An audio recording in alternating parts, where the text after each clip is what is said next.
And you're an idiot, too.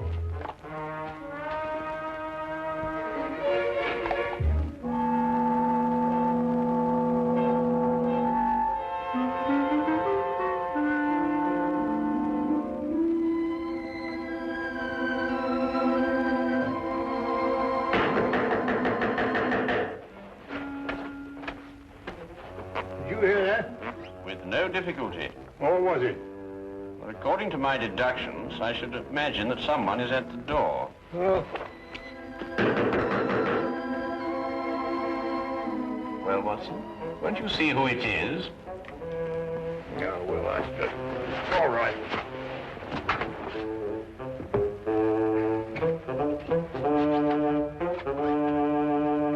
How do you do? Out of my way, imbecile. Ah, here you are. A most accurate observation. Don't fool with me, sir. I'll wrap this stick around your head. I beg your pardon. Do you know who you're talking to? I most certainly do. An idiot, a liar, and a blackguard. That's who I'm talking to. Would you care for a cup of tea? Never mind the cup of tea. Just give me my £100. Now, look here. Now you've gone too far. Who are you? Yes. Why don't you introduce yourself? Introduce? Mr. Holmes, what tomfoolery is this now? You know my name, sir. I wish I were equally informed as to yours. Do you mean to sit there and pretend you don't know who I am? I not only do not know who you are, sir, but I think I prefer it. Quite. But this is impossible. Oh, you're pulling my leg? Mr. Sherlock Holmes is not in the habit of pulling the legs of elderly gentlemen. Oh, enough of this nonsense. I talked to you here in these very rooms only last week. Oh, indeed? And what did we talk about? You know very well what we talked about. I informed you that several attempts have been made on the vault in my home. I asked your advice concerning a safer place for the family jewels, securities, and other valuables. Oh? And what was my advice? Don't you remember? You said that thieves never look in the obvious places for valuables. They only look in the places that are not obvious. Therefore, I should put my precious things in an obvious place, which would then become inobvious. Or some such drivel. Anyway, I took your word for it, and you charged me £100, too. Did I? I take it the advice was not very effective. Effective? My dear sir, not more than an hour ago, the biscuit jar was ransacked. Completely ransacked. Biscuit jar? I offer you my full sympathies, Mr. Sir Arthur Treadley. Oh, Sir Arthur. However, the loss of your valuables represents only one crime in this pattern. What do you mean? The first crime committed was a very clever impersonation of myself. For last week, when we presumably were holding our rather unusual discussion, I was in Brighton with Dr. Watson. Yes, we had sort of a holiday. Gone the entire week. Very enjoyable, eh? Are you certain? There can be no doubt, sir. Then I talked to... An impostor. But he looked exactly like you. It's interesting, eh, Watson? What did I look like? You were in Brighton. We both were. Well, this is the most amazing. It certainly is, sir. I hardly relish the thought of a stranger wearing my slippers and smoking my pipe. Not to mention the fact that he's traded on your name to achieve his own illegal ends. Well, I see that I can hardly blame you, but still, something should be done about it. Something shall be done about it, sir. This impostor must be apprehended. You should report the matter to the police. Oh, no, I think you can trust Sherlock Holmes. This Sherlock Holmes. Good. Here's my card, sir. Please contact me as soon as you've uncovered the scoundrel. I should very much like to meet him, face to face. Exactly my wish, sir. Good day, then, gentlemen.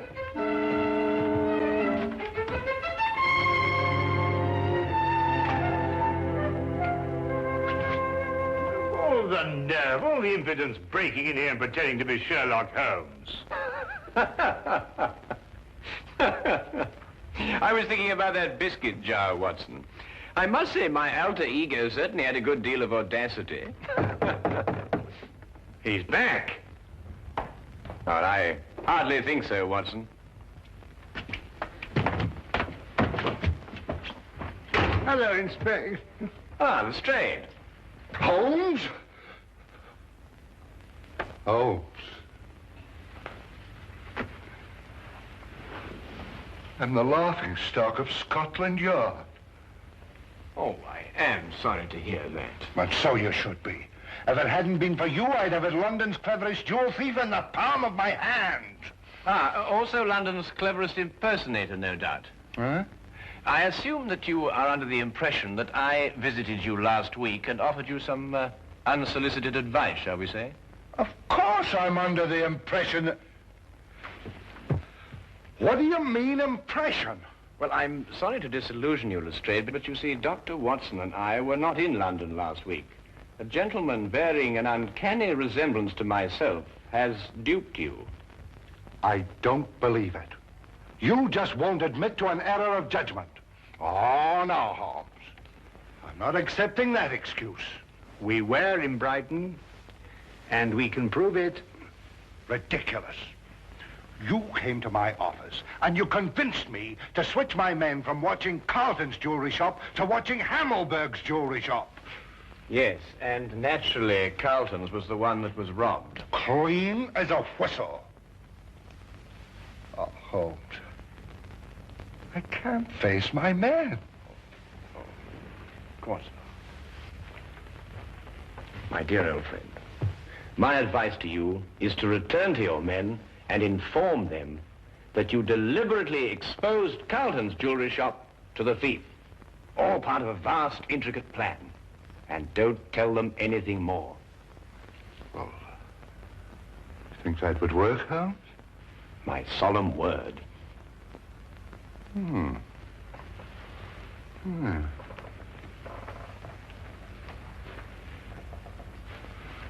I'll do that, Holmes. That's just what I'll tell them. They won't be able to make me out, will they? No. You will continue to be a puzzle to them. Yes. Oh, thank you, Holmes, thank you. Oh, by the way, you weren't serious about that impersonator, were you? Quite serious. Ridiculous.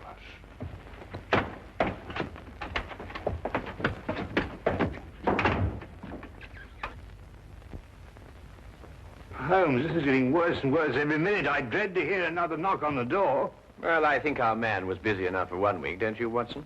Well, I hope so. Well, what are we going to do now? Well, to catch an impersonator, it may be necessary to bait the trap with a piece of imitation cheese. What? I say, Holmes, must we continue with this ridiculous act? Absolutely essential. Well, I don't feel very dignified. Dignity is not the issue, Watson. It is justice and revenge. How long do we go on for? Well, until the right man calls on us.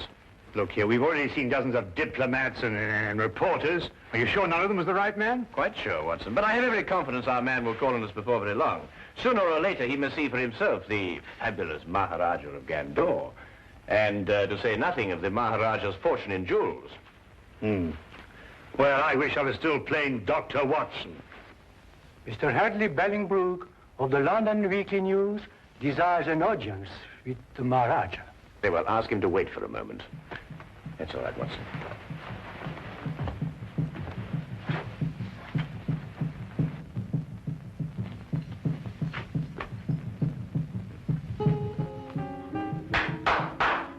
Show Mr. Bellingbrook in.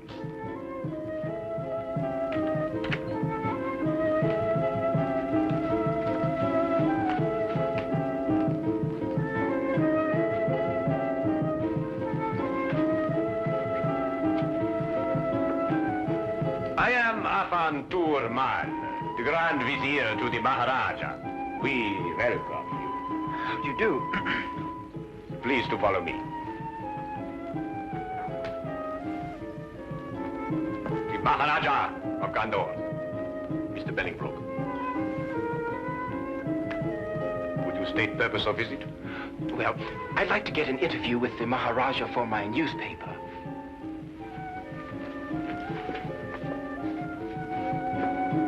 Putri Hai, Iskla, Garibalahira.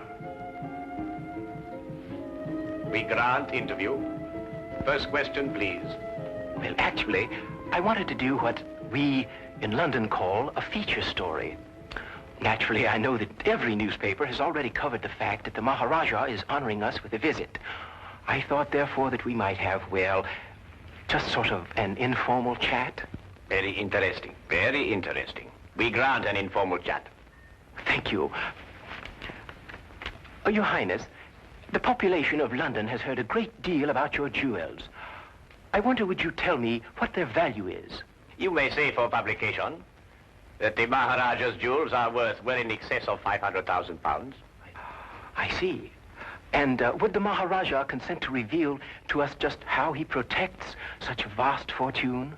The Maharaja retains 30 men whose sole task it is to guard the vast wealth. Very interesting. Yes, but it is not the fear of theft that disturbs the Maharaja. Oh? May I inquire just what it is that disturbs the Maharaja? Mr. Bellingbroke, we are faced with a delicate situation. May we take you in our confidence?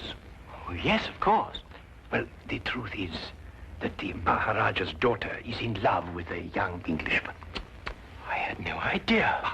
It is all too true, but we are plagued with doubts. Doubts? Yes. We would like to know if the young man is sincere in his affections, or, as you might term it, is he a fortune hunter? So you see, to most men, £500,000 is a fortune. That is a serious problem.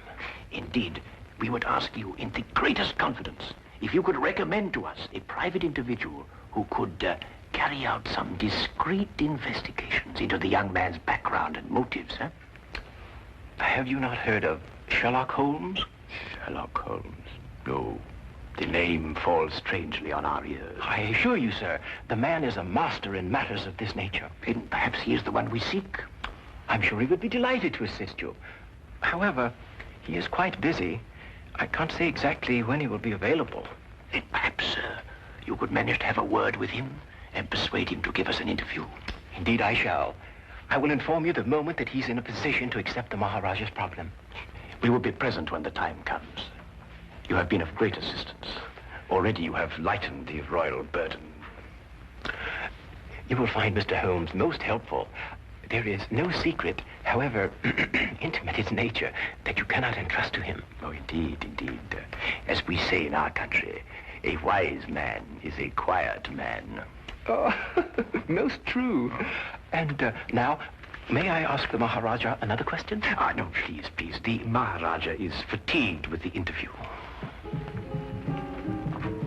The Maharaja bids you good day. Oh, yes, of course.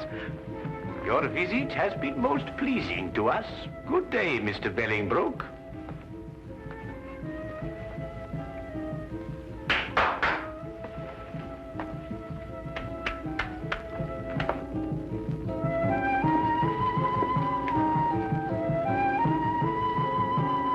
May I speak now? Certainly, Watson. What would you like to say? Eh? Oh, no, nothing really. Oh. Look here, Holmes. Why did you tell that fantastic story, something about a daughter and an Englishman? Well, you're aware, of course, that Mr. Bellingbroke was not a member of the press. Oh? Seemed legitimate enough to me. Hardly. You see, there were no signs of the true journalist about him. The seat of his trouser was not shiny from constant application to a chair, nor were the elbows of his coat shiny from constant application to a desk. Yeah? His spectacles were mere props, being made of plain glass. Plain glass? Good Lord, how did you determine that? Well, Mr. Bellingbroke is nearsighted. It was quite evident from the manner in which he took those notes that the glasses were no use to him whatsoever. Oh, I see. All right, then, granted Bellingbroke isn't Bellingbroke. Well, who is he? I mean, he doesn't look very like you, does he? Well, that's true, Watson. I think we shall learn more about our mysterious friend when he arranges that interview for me with Sherlock Holmes. Yes, I believe he resides at 221B Baker Street. A charming man, too, from what they say.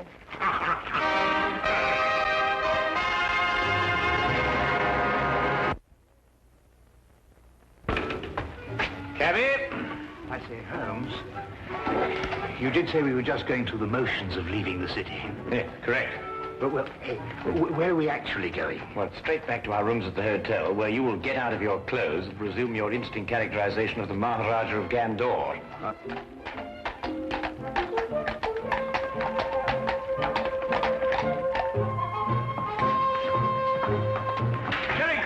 along, my good man, and hurry. We have a train to catch.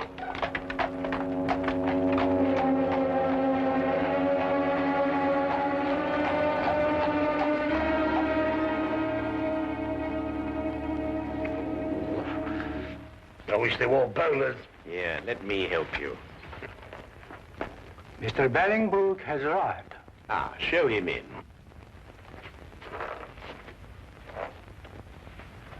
Maharaja. Huh? Ah, Mr. Bellingbrook. We greet you in peace and in hope. I think your hope is justified. Then you bring good tidings? I do. We had a good stroke of luck, and Mr. Holmes waits you this evening. Splendid. 8 o'clock would be most convenient for His Highness. I'm sure that would fit in with Mr. Holmes' schedule. We are most happy, Sahib. By the by, where does this Mr. Holmes reside? The address is 221B Baker Street. Baker Street. Ah, that has something to do with cakes and bread, no doubt. Yes, it is. But it has nothing to do with it in this case. Odd name for a street. But, however, we shall be there at the appointed hour. Good day, Mr. Bellingbrook. Holmes, if this is your idea of a joke, then our friendship is at an end. Not to mention my career with the Yard. I give you my word, Lestrade, I am utterly serious. And what could be fairer than that? I know. It just seems peculiar, this business of sneaking up to your place and arresting Sherlock Holmes. At 8 o'clock tonight. But suppose he isn't there. Suppose we burst in, guns drawn, and find the flat empty. How will I face my man? Rather sheepishly, I should imagine. Look, Lestrade, the impostor is using our flat because he thinks we've left the city. Yes, I know. But it will be a tremendous fillip for you, Lestrade. Your name will be on the lips of every man, woman, and child in London. Every man, woman, and child, eh, Holmes? All right, I'll do it, Holmes. I'll do what you ask. Wilkins? Yes, sir. Have Hennessy and Clybourne report here at 7:30 tonight. Yes, sir. Oh, and you'd better be here, too. Very good, sir. One thing more, Wilkins. If anything goes wrong tonight, you know with whom the responsibility will lie? Well, I hardly like to say so. You're in enough difficulty as it is, sir.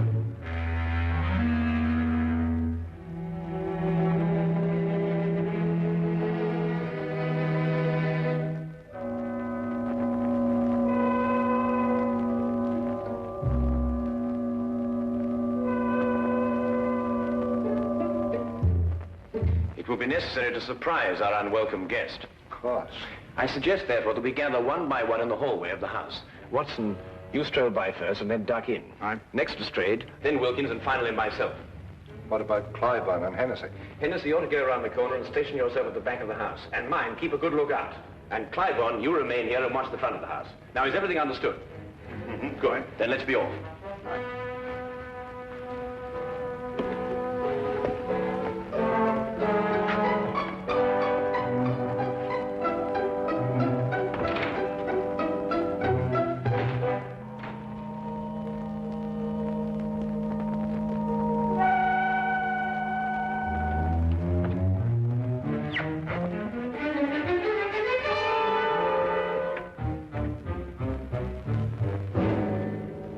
Good evening. Very good. I must say the resemblance is quite remarkable. It is remarkable, but I should have known better than attempt to deceive you, Mr. Holmes. My error. I think you'd better come along quietly. I have no other choice, have I? You quite outnumber me.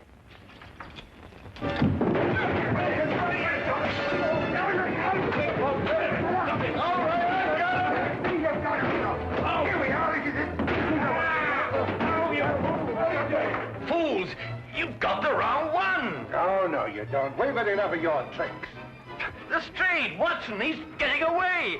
Let me up! Let you up, give you another chance to escape, more likely. You'll pardon me, gentlemen, but I believe you're sitting on the real Mr. Holmes. What makes you think so, Wilkins? Well, if he's the imposter, Where is the real Mr. Holmes? Yes, of course, you idiots. The real Holmes would run away. There should be two of us. Oh, my goodness, he's right. I'm most terribly sorry, Holmes. No time for all that now, Watson. Please, come on.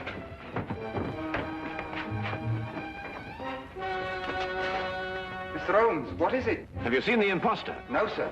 He got away. Look down the street. Hurry, man.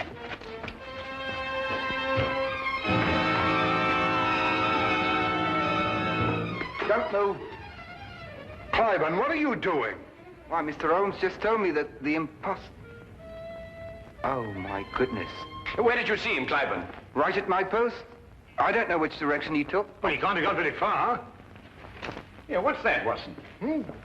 Why, it's Putty. Mr. Holmes, Alfred. how did he get here so quick? Alfred, where was I when you last saw me? Right, down the street quite a way. And which direction was I going?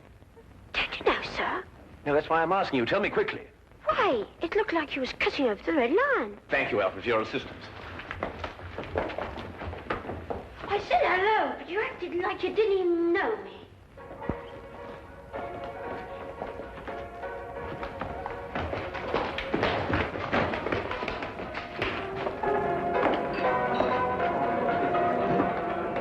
Make yourselves inconspicuous. I'll call you if I need you.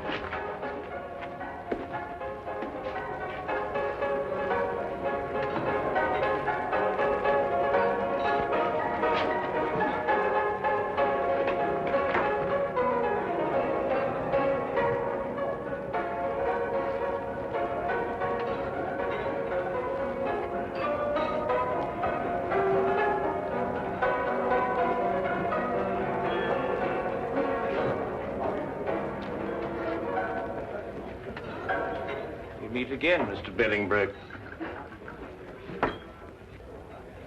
I beg your pardon. Disagreeable stuff, Putty, isn't it? The way it sticks to everything. Your hand at cup. No, I wouldn't advise you to do that. There's no point in trying to run away again. You see, there can be no possible confusion between us this time.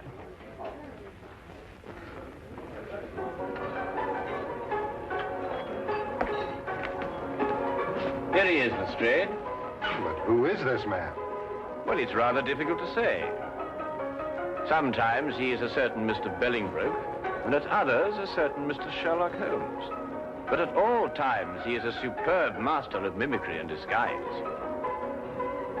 Holmes, are you positive? I'd hate to make another mistake, you know. Have no fear, Lestrade. You will discover on his person the putty with which he remodels the features of his face. And you may also undoubtedly discover that at one time or another, he was a more than competent actor.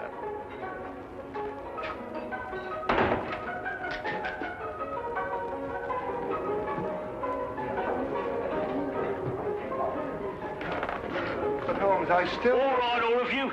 Now move in. Come on, Tony, we can make a break for it. Just in the nick of time, Charlie boy. Here, give me the gun. Thank you. Now, won't you sit down opposite your partner? Aren't you Tony Simmons? No, I am Sherlock Holmes. And this, in yet another disguise, is Tony Simmons. And this is Inspector Lestrade of Scotland Yard, Dr. Watson, Sergeant Wilkins, and Officer Clybourne. Now, is everything quite clear? Wilkins, give me a hand. My head feels quite light.